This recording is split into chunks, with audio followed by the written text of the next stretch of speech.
especially from our brothers and sisters in northern Kenya, where drought continues to tighten its grip just as families prepare for the holy month of Ramadan.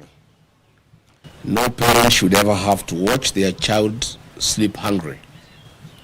These voices from the north are not mere statistics. They are the living conscience of our nation, calling us to act with urgency and humanity. One life lost is one too many. As Kenyans, we know who we are. In moments of trial, we have always turned to the enduring spirit of Harambee, pulling together, standing shoulder to shoulder, and sharing what little we have so that no one is left behind. When one region suffers, the whole nation feels the pain. When one child goes hungry, it diminishes us all. This is why we must rise together under the simple but powerful call of Kenyans for Kenya. A reminder that our strength has never been in division, but in unity, compassion, and collective responsibility. Kenya is now facing a deepening drought and food security crisis that warrants urgent national attention. Current assessments indicate that about 3.3 million people are already experiencing high levels of acute food insecurity, a figure projected to rise as below average rains, rising temperatures, and declining harvests continue to strain livelihoods. As of December 2025, the crisis was particularly severe among the most vulnerable, with more than 741,000 children under the age of 5 years, acutely malnourished, and over 109,000 pregnant and lactating women in need of treatment, underscoring the scale of humanitarian emergency. Further, water stress has emerged as one of the harshest realities. Women and children bear the greatest burden, walking long distances, missing school, and facing increased risks of disease and malnutrition. This suffering is especially painful as it unfolds against the backdrop of Ramadan, when many families already fasting for faith now endure hunger and thirst imposed by circumstances. In light of these realities, William Ruto must declare the drought in northern Kenya a national disaster. Such a declaration will unlock the scale of national and international response required to save lives, protect livelihoods, and restore dignity of the Kenyan people. Before a drought reaches the emergency phase, a responsible leadership does preparedness. With 3 failed rain seasons, what was expected? Building of water ponds, dams, and allocation of emergency funds in time to those in need.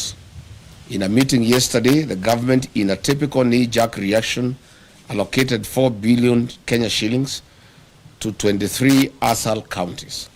This translates to approximately 173 million per county, allocated to 3.3 million Kenyans who are affected. This translates to 1,200 Kenya shillings per person. These funds are way below the minimum food basket recommended by the United Nations to approximately Kenya shillings 2,700 per person in the rural areas. In an expose recently, the Office of the Deputy President spent 338 million on private jets, chartered airplanes, and choppers. Aden Duale's sharp business lost 11 billion Kenya shillings. This government does not take human life seriously. For a young man in Kenya, if they are not killing you in the streets, they are tear gassing you in church or killing you with thirst and hunger in the north. At the same time, the leaders of northern Kenya, who cannot account for Kenya shillings 1 trillion since devolution in 2013, are quiet and enjoying luxury in Nairobi as their people in the north continue to suffer from hunger and anguish. The people of northern Kenya are Kenyans. Their children are Kenyan children. Their hopes, struggles, and aspirations are part of the shared destiny of our nation. Any Kenyan oppressed or neglected today is a warning to us all. And injustice and suffering do not recognize borders or communities. We are and must remain one for all and all for one. Let this be the moment we reclaim the best of who we are, a people who do not turn away from hardship, but who meet it together with courage, with compassion, and with the unbreakable spirit of a nation that refuses to abandon its own. The spirit of Harambee must guide us.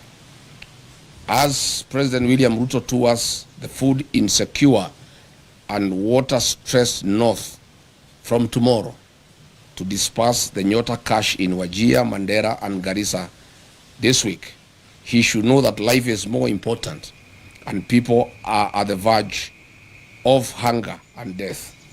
In any case, the whole essence of touring the north is little on Nyota program, but to sanitize the corrupt leaders who have failed the people of northern Kenya. Furthermore, the Nyota program is a World Bank program happening in other African countries like Angola, Mozambique, Nigeria, Senegal, Benin, Togo.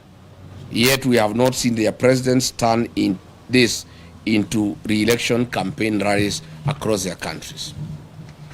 As a DCP party that is built on the philosophy of listening to the people, Kenyans have sent us overwhelming questions and concerns about the North and promises made by one William Ruto. Mr. William Ruto, as you go to dance on the podiums in the North this week starting from tomorrow, do not forget to tell the people of the North why only less than 35% of the population have access to basic clean and safe drinking water compared to the national average of about 68%. The North, too, are Kenyans. Mr. William Ruto, in the North, over 850,000 school-going children did not attend school last year, and the same for this year. Mr. William Ruto, the schools in the North have no classrooms, no laboratories, no teachers. Children standing at the trees. Does this prick your humanity, if at all any is left as you head to the North? Mr. William Ruto, health in the North is just as bad. In Mandera County, half of all women give birth at home without a nurse or a medical doctor. Only 6% of children aged 12 to 23 months are fully vaccinated. I do not know whether you understand what this means to the future of the North and Kenya. Garissa County records the highest maternal deaths in the country, with 247 women per every 1,000 dying during childbirth. Your closest friend and partner, Aden Duale, is the CS for Health, and he comes from Garissa. Tell him to explain this phenomena to the people of Garissa and the North. You should also explain why you don't ask him these hard questions. Mr. President, in Wajir County, 90% of the population lives in extreme poverty, the highest in Kenya. Marsabit records 85.8%, while Mandera, Isiolo, and Garissa each have over 77% of their people struggling to survive. These are not just numbers. They are mothers dying, children going hungry, and families suffering every day. And because, William Ruto, you are part of the mess in the North through lies and fake promises, please, before you make other promises starting tomorrow, note that the promises you have made to the North in the last 3 years are running into trillions of shillings burdened in lies. We take the trouble to remind you some of them. Mr. President, on 25th of November 2023 at Loyangalani Cultural Center in Marsabit County, while attending the Marsabit Lake Turkana Cultural Festival, you openly lied to the residents of Marsabit that they will be connected to the national electricity grid through Lake Turkana wind power by the year 2024. We are in 2026 and the status quo remains. Mr. Ruto, you lied that power main grids would be constructed immediately in the towns of Moyale, Marsabit, and North Hall. Zero works have commenced. As Ramadan nears, please give these Kenyans power. They do not need to cross to Somalia and Ethiopia to get ice cubes like they have done in previous years. Mr. Ruto, you lied that the Ministry of Mining, Blue Economy and Maritime Affairs would construct with immediate effect fish landing sites and fish processing zones in Turkana County. 3 years later, all we see is cattle rustling and ravaging drought. William Ruto, you lied that the Turkana University College would be granted a charter by the year 2024 to be a fully fledged public university. As usual, where is the university charter for Turkana University for the last 3 years? Mr. Ruto, you lied that FGM would be dealt with accordingly and perpetrators be held accountable. Today, the prevalence of FGM in Marsabit County is at 83%, ranking Marsabit County as the third highest county in Kenya in FGM prevalence. I hope you understand what this means to women and girls of Marsabit as they look forward to exploiting their full potential. Why lie to women and girls, Mr. President? Between 4th and 7th February 2025, William Ruto toured Mandera, Wajir, Isiolo, Marsabit, and Garissa counties, and as usual made a cocktail of promises, deceit, and open lies, as he'll be doing in the next 3 days as he heads to the north. On 4th February 2025, in Mandera town, he promised to end marginalization and inclusive development.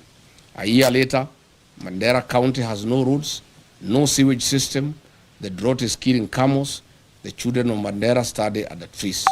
He keeps on as allies, leaders of the Mandera who steal what is meant for the people. The people who have impoverished Mandera are his buddies and political allies. He further promised to put Mandera on the national grid through Ethiopia. To date, Mandera gets electricity on ration basis once in every 24 hours.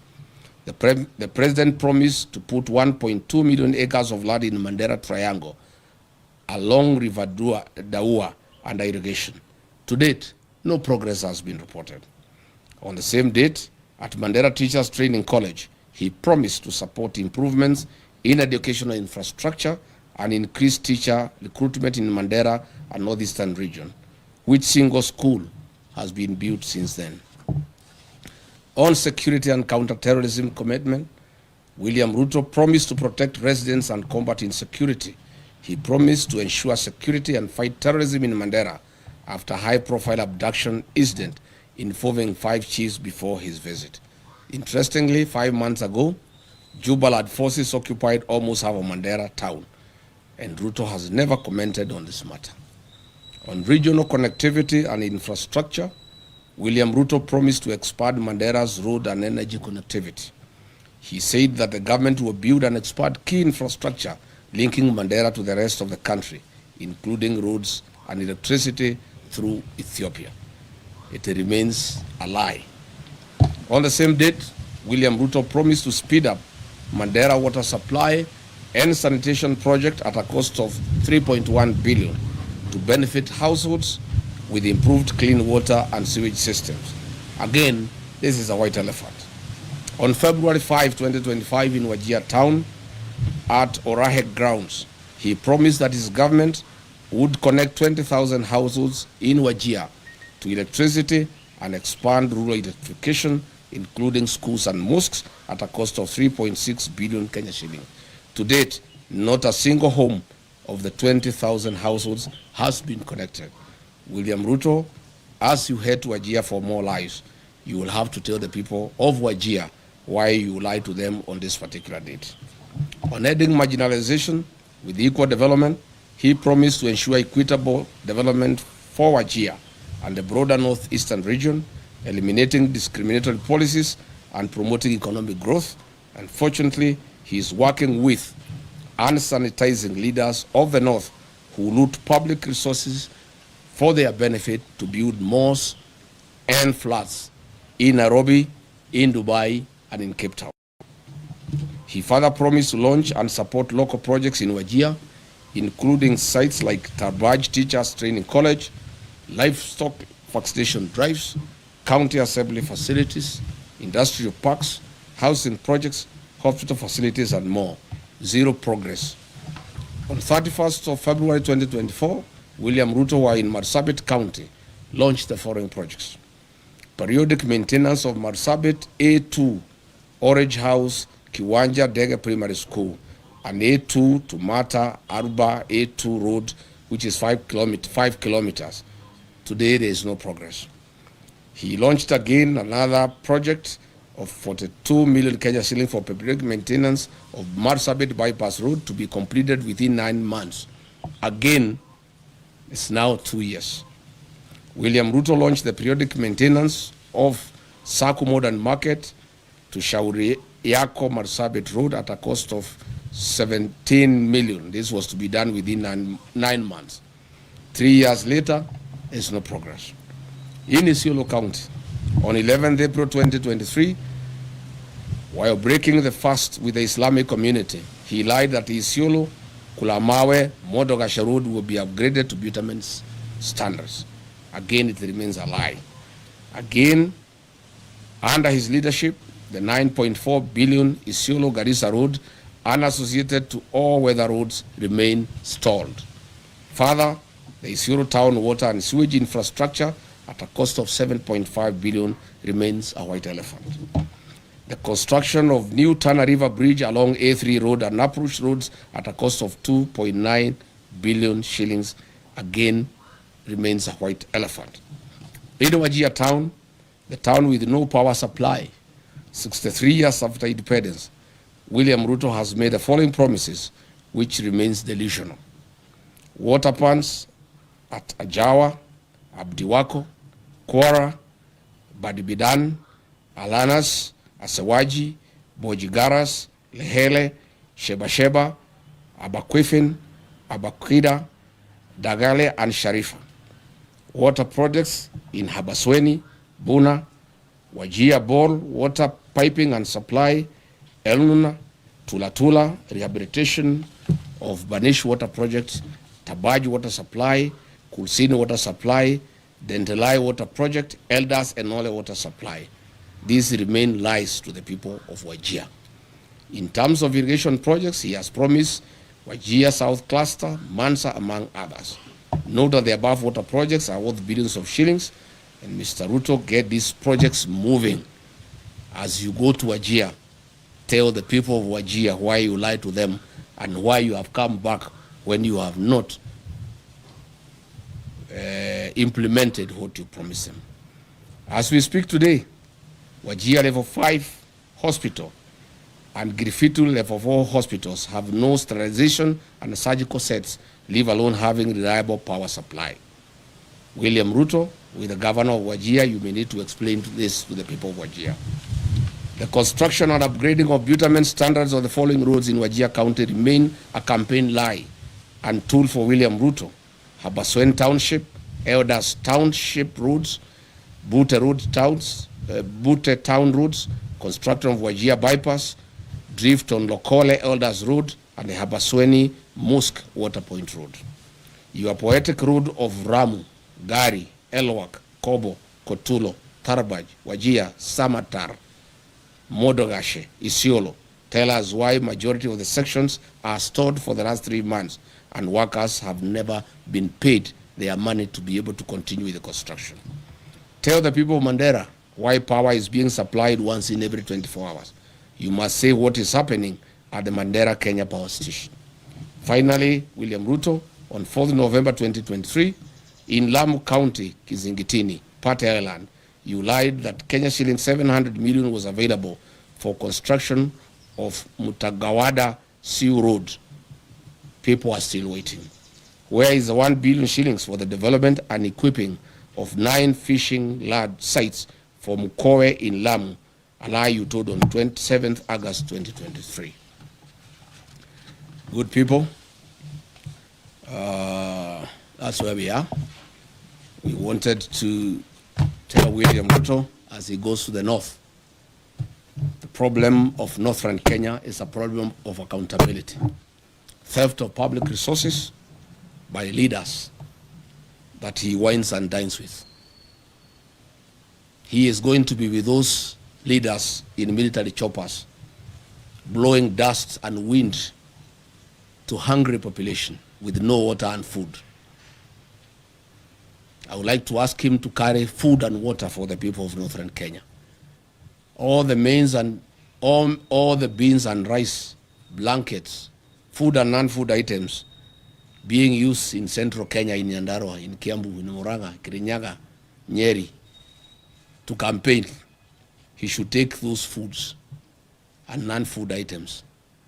I found yesterday in Nyandarua trucks of blankets, trucks of rice and beans being taken to people who have food, who have potatoes, who have carrots. This food is required in northern Kenya. So that is why I called this press conference to ask President William Ruto before he goes to the north to prepare these answers for the people of northern Kenya, because it is immoral to cheat populations.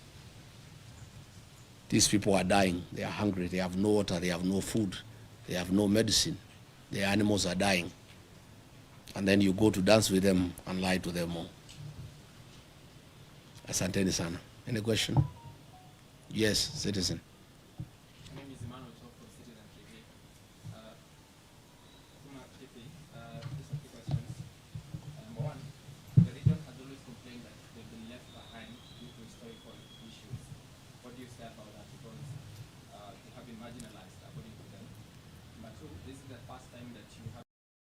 People of Wajir. The construction and upgrading of bitumen standards of the following roads in Wajir County remain a campaign lie and tool for William Ruto. Habaswen Township, Elders Township roads, Butte Town roads, construction of Wajir bypass, drift on Lokole Elders Road, and the Habasweni Mosque Waterpoint Road. Your poetic road of Ramu, Gari, Elwak, Kobo, Kotulo, Tarbaj, Wajir, Samatar, Modogashe, Isiolo. Tell us why majority of the sections are stored for the last 3 months and workers have never been paid their money to be able to continue with the construction. Tell the people of Mandera why power is being supplied once in every 24 hours. You must say what is happening at the Mandera Kenya Power Station. Finally, William Ruto, on 4th November 2023, in Lamu County, Kizingitini, Pate Island, you lied that Kenya shilling 700 million was available for construction of Mutagawada Sea Road. People are still waiting. Where is the 1 billion shillings for the development and equipping of 9 fishing lad sites for Mukowe in Lamu, a lie you told on 27th August 2023? Good people, that's where we are. We wanted to tell William Ruto as he goes to the north, the problem of northern Kenya is a problem of accountability. Theft of public resources by leaders that he wines and dines with. He is going to be with those leaders in military choppers, blowing dust and wind to hungry population with no water and food. I would like to ask him to carry food and water for the people of northern Kenya. All the mains and all the beans and rice, blankets, food and non-food items being used in central Kenya, in Nyandarua, in Kiambu, in Murang'a, Kirinyaga, Nyeri, to campaign, he should take those foods and non-food items. I found yesterday in Nyandarua trucks of blankets, trucks of rice and beans being taken to people who have food, who have potatoes, who have carrots. This food is required in northern Kenya. So that is why I called this press conference to ask President William Ruto before he goes to the north to prepare these answers for the people of northern Kenya, because it is immoral to cheat populations. These people are dying, they are hungry, they have no water, they have no food, they have no medicine, their animals are dying. And then you go to dance with them and lie to them all. Asanteni sana. Any question? Yes, citizen.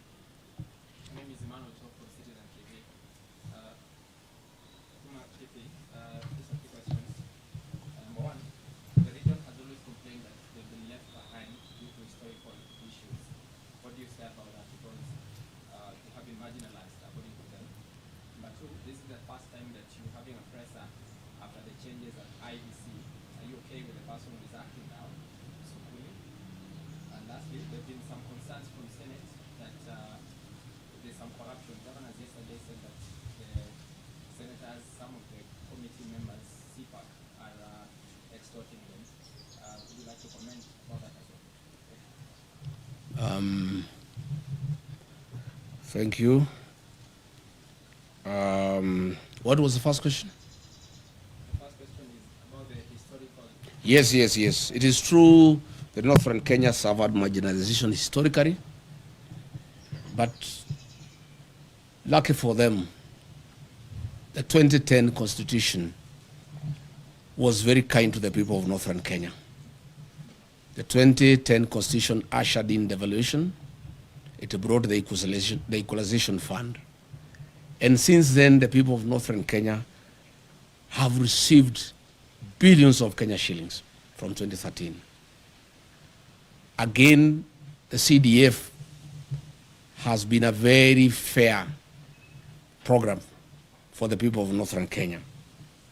Unfortunately, the marginalization that has been perpetuated by the leaders from the region.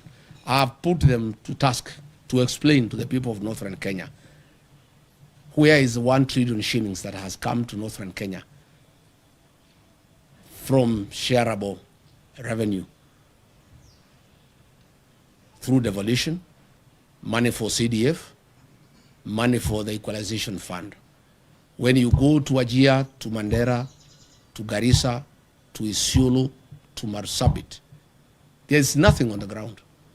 If you come here to the mountain region, you will see money meant for CDF. There are all manner of schools. All schools have tiles. Schools have cabro. They have modern buildings. If you go here to Kajiado North, the money for CDF is visible in the rest of the country. But there's nothing in Northern Kenya. Zero. All these leaders are just here in Nairobi. But there's no accountability because they don't even allow audit to take place. They feign insecurity so that audit has to go on to Northern Kenya. If you look at the money that has been given to the governor since 2013, there are no hospitals, there are no dispensaries, there are no health centers, there are no ECDs, there are no roads, there's no water, there's nothing. Northern Kenya requires a special audit of all the funds that have been disbursed to those areas since that time. Number two, you have asked about IBC. We went to IBC and raised various issues. Of course, we did demand the removal of the CEO, and we are grateful that he has been removed. We call for a transparent and open recruitment of a CEO with no interference from the state.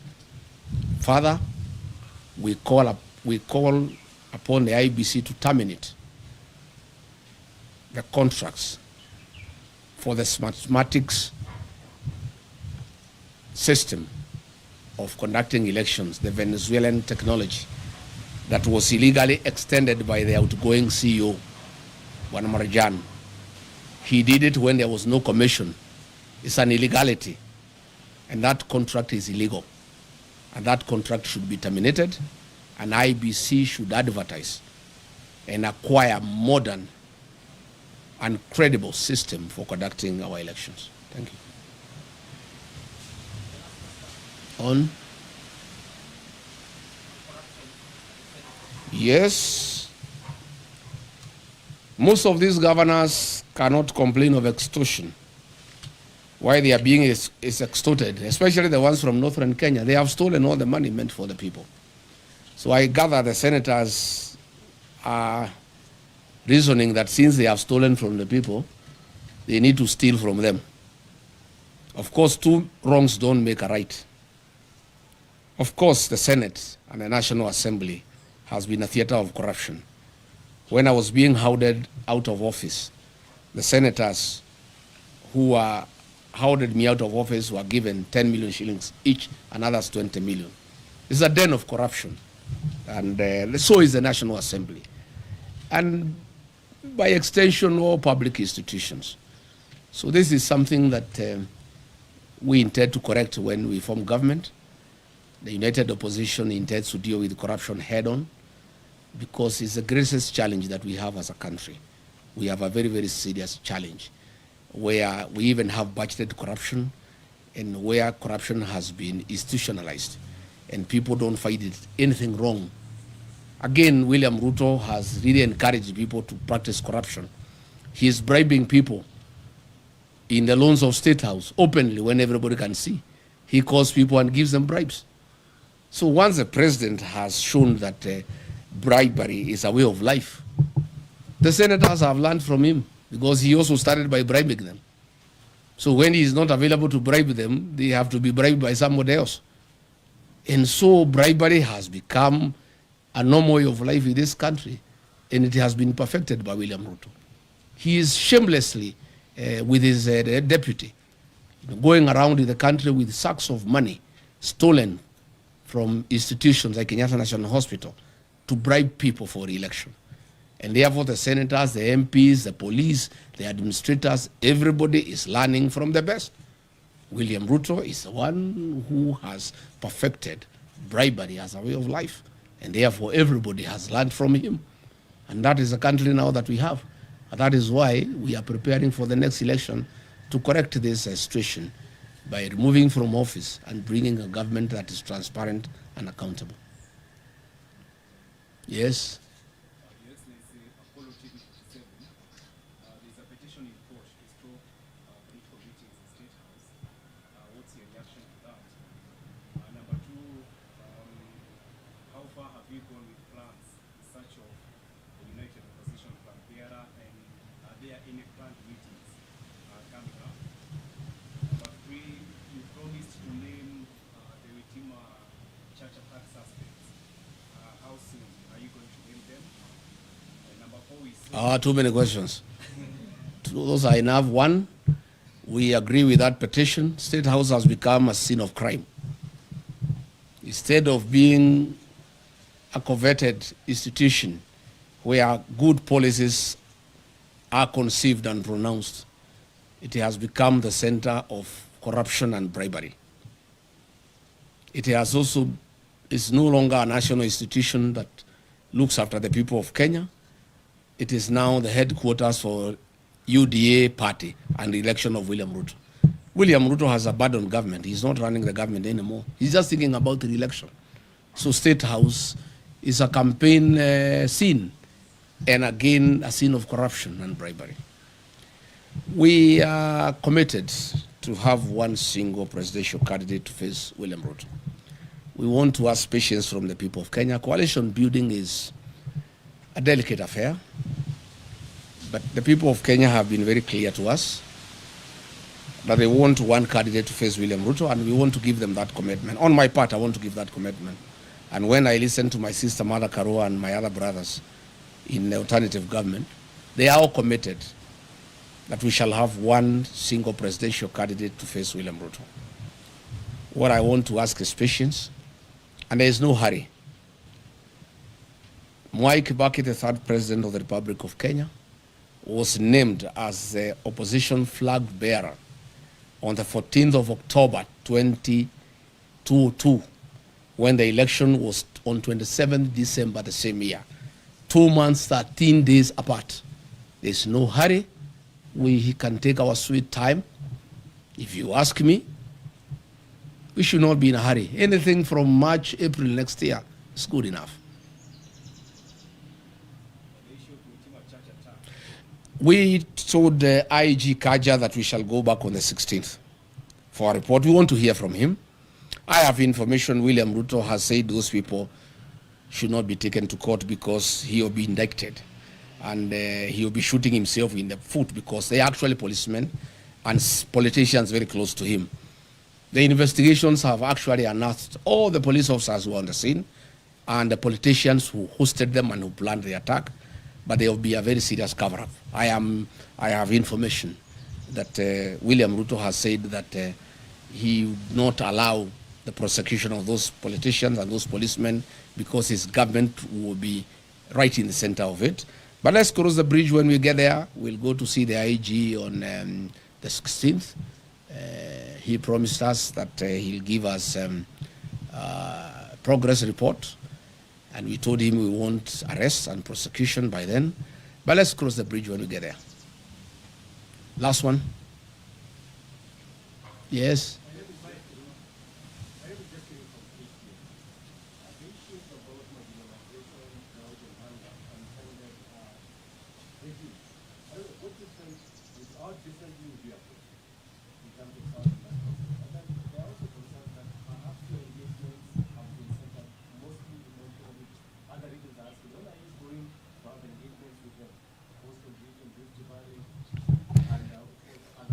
My friend, I'm here today talking about northern Kenya. I'm a Kenyan leader. William Ruto has unsuccessfully tried to say I'm tribal because I come from the mountain and I spend a lot of time there because it's home. Even you people, when you go to work, in the evening you go back home because that's home. I'm a Kenyan leader and I'll be talking about Kenya. I'm today talking about northern Kenya. Later tonight I have radio stations from the Ma community discussing issues in Narok, in Kajiado, and in Samburu. I want to say the 2010 Constitution dealt in a very big way with the issue of marginalization. My administration will work on accountability to make sure that funds, public funds, appropriated by the National Assembly and given to the counties and given to the MPs through the Constituency Development Fund, those funds are spent prudently for the purposes for which they were appropriated. I don't think we have really a big problem about lack of funds. It's the issue of accountability, and more so the North. The people of northern Kenya have borne the brunt of lack of accountability. And they have been taken for granted for too long. And that's why they're happy with me. And I can tell you, President William Ruto has the MPs and the governors in northern Kenya and the senators. I have the people. The people are with me because I'm talking their language. And I've become a very serious defender of the people of northern Kenya. And I want to give them a solemn promise and undertaking that in the next 1.5 years, I'll be their spokesman. I'll bring out all the issues that bedevil their region. I'll call out their leaders until they get justice. And after I'm elected president, I'll sort them out. I'll carry out a special audit on funds allocated to those regions from 2013 to date. And those who have misappropriated those funds will be held accountable. And they must pay the price for stealing public funds. Yes.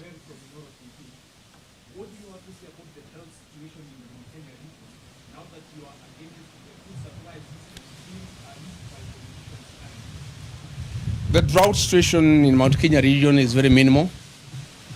There are very few areas that receive relief food in the central Kenya region, where I worked for many years as a district officer. I know the Mount Kenya region like the back of my hand. We have some little challenge in Tharaka, some little challenge in Bere, some little challenge in Katwanyaga, in Thika, some little challenge in Kakuzi, in Maragua, some little challenge in Karai, in Kikuyu, some little challenge in Deya, in Rimuru, some little challenge in Kieni, in Nyeri. That's it. And a little challenge in some parts of Ndarawa, in Nyandarua. We have no business sending food to Kinangop. It's the basket of this country to give food to the people of Kenya. You have no business sending food to Kirinyaga. You have no business sending food to Madera. You have no business sending food to Tigoni. You have no business sending food to Gatundu. Those are people who have food. That food should be taken to Wajir, to Garissa, to Marsabit, to Turukana. That is where the food is needed. And if it was to be taken to the people of Mount Kenya region, it should be taken to those who are starving, not as bribes for votes. That is where we have a problem. And probably now that you have talked about that, let me also say, I have seen leaders from Western Kenya, the governor, the deputy governor, I've seen Aden Duale and others. They have been sent by William Ruto to abuse President Uhuru Kenyatta and trying to intimidate him and trying to sell him fear that he should not have a political mind, he should not interact with other leaders in Kenya, and he shouldn't have a political choice. And if he does so, they will take away his retirement benefits and his allowances. Let me tell those leaders sent by William Ruto. One, they have no moral authority to address President Uhuru Kenyatta. President Uhuru Kenyatta is a retired president of the Republic of Kenya, a statesman, a very serious nationalist, a Kenya who served this country with dedication and who deserves respect. Number two, I don't think President Uhuru Kenyatta can give up his constitutional obligations because of allowances. President Uhuru Kenyatta is not a poor man. He's a Kenyan who has worked hard. He's a Kenyan who has money and resources. And I don't think that President Uhuru Kenyatta can be told to shut up so that he gets allowances or he doesn't get. In any case, even if they carry out the threat and hold his allowances, there's no problem. Once we take over office, we shall give President Kenyatta his dues. And I know why they have a problem with the President Uhuru Kenyatta. President William Ruto is in shock. He is confused. He has panicked. The one-term thing is real because he became president courtesy of the votes from the Mount Kenya region. The Mount Kenya region, those who voted for him, those who voted for Raila are all against him. He had hoped he could persuade President Uhuru Kenyatta to assist him to divide the mountain. Even when he went to cry to him in Ichaweri, he was there on a mission to see how he can get President Uhuru Kenyatta to see whether in one way or another he could cause some confusion and the mountain is divided so that the mountain vote does not go to somebody else in one basket. President Uhuru Kenyatta cannot allow President William Ruto to divide the mountain. President Kenyatta and I and other leaders, Martha Karua, Justin Muturi, Mithika Linturi, will do whatever it takes to make sure the mountain is united, because that vote is very important to this country, and it is a vote that will help the rest of Kenyans get rid of William Ruto. So I want to ask William Ruto to stop sending junior leaders to abuse President Uhuru Kenyatta. President Uhuru Kenyatta left you a great country. When he left office, the health system was working. In 3 years, you have destroyed the health system. When President Uhuru Kenyatta left office, the university, the Higher Education Loans Board was working. 3 years down the line, you have destroyed it. When President Uhuru Kenyatta left office, there was capitation for primary schools and secondary schools. 3 years down the line, children are at home. Stop blaming President Uhuru Kenyatta for your political problems and challenges. You destabilize your own government. You lie to the people of Kenya. You have made corruption a way of life. You have made bribery the epitome of State House. The challenges that you have as a president are of your own making. And stop blaming President Uhuru Kenyatta. Stop sending leaders to abuse President Uhuru Kenyatta. And I want to challenge William Ruto, if he's a man enough to abuse President Kenyatta himself. Stop sending some leaders to abuse President Kenyatta on your behalf. Do it yourself if you are man enough. Abuse him. And let me say, I will not allow President Uhuru Kenyatta to be intimidated. I have a responsibility as a leader from the region to defend our son, our kinsman. President Uhuru Kenyatta must be allowed to retire in dignity. He must be allowed to enjoy his constitutional freedom to do whatever he wants. If he wants to work with us, why not?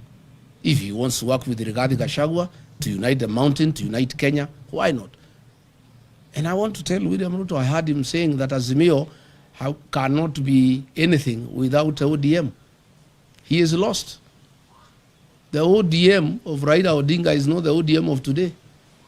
What William Ruto is holding is a shell of ODM, the fake one, of Junet Mohammed, Gladys Wanga, and Oburu Odinga.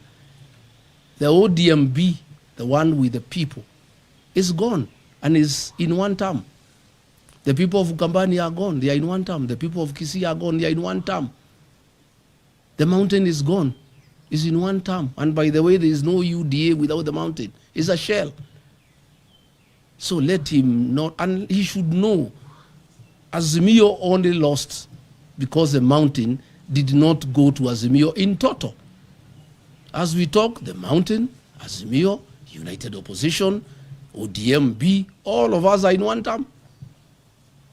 We'll get 70+1 and we'll make him one-term president. So let him stop sending people to abuse President Uhuru Kenyatta. Let him not demean Azimio. Let him deal with his own challenges that are self-inflicted.